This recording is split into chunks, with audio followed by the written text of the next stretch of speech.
দেখেন গরুর পূজা কিভাবে শুরু হয় পৃথিবীতে প্রথম।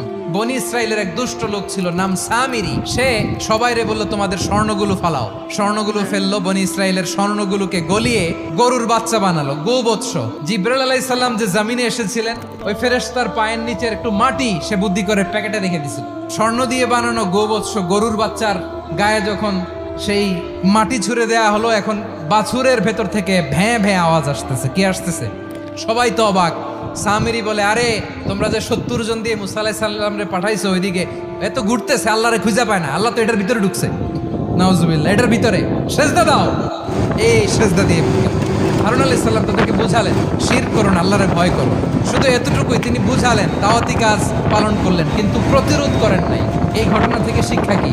শিক্ষা হচ্ছে আপনি শিরকের আড্ডাখানা দেখলেও বৃহৎ স্বার্থে তাওহীদের দাওয়াত দিবেন, প্রয়োজনে আপনি ঐক্য নষ্ট করবেন। সুবহানাল্লাহ পড়বেন না?